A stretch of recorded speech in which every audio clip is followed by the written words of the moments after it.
When you think about NBA championship contenders of the late 1980s, you usually think about teams like the Lakers, Celtics, and Pistons. But what if I told you there was another team that was only one game away from the NBA Finals, the most irrelevant championship contender of all time, also known as the 1988 Dallas Mavericks?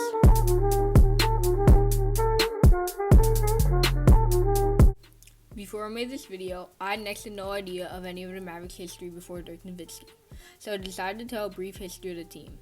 They began playing in the 1980 season and drafted Mark Aguirre 1st overall and Rolando Blackman 9th overall in the 81 draft. The two would be the cornerstones of the team and each made multiple All-Star appearances throughout the 80s. In 83, they drafted Derek Harper and made the playoffs for the first time the following season. By 88, they had made the playoffs the last 4 years in a row, but never made it past the second round. Determined to have a good season, they started the season 29-17 and won on an 11-game win streak, and finished 53-29. Statistically, none of the player stats jump out aside from Mark Aguirre, who averaged 25 points on 47% shooting and was the team's only All-Star. Rolando Blackman averaged 18 points, and Derek Harper averaged 17 points and 7 assists. Roy Tarpley came off the bench for them and won 6th Man of the Year, averaging 13 points and 12 rebounds. One thing that I found that I thought was interesting about the team is that they were last in three-point attempts and makes. Their leading three-point shooter, Derek Harper, averages 0.7 made threes per game. To put that into perspective, Rajon Rondo averages 0.9 threes per game in 17 less minutes.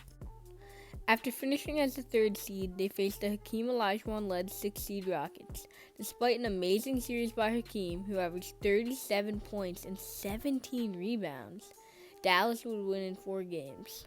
In the second round, they would go up against Alex English, Fat Lever, and the Denver Nuggets.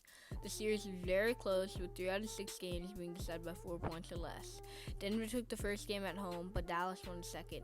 Denver would go on to win Game 3 in Dallas, but the Mavericks would win the next 3 games to close out the series. In the conference finals, they would face the number 1 seeded previous champion, Los Angeles Lakers, led by previous year's MVP, Magic Johnson.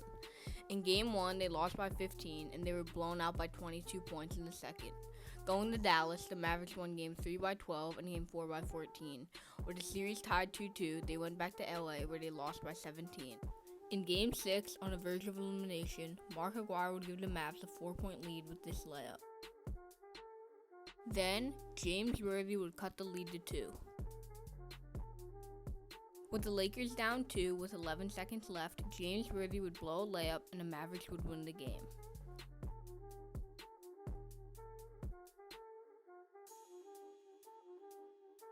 Unfortunately for the Mavericks, they would lose by 15 in Game 7, and the Lakers would be Western Conference champions and eventually NBA champions when they beat the Pistons in 7 in the finals. Some of you might be wondering what happened to the team after the season. Midway through the 89 season, Mark Aguirre was traded to the Pistons for Adrian Dantley, who was past his prime. They would finish 38-44 and obviously missed the playoffs.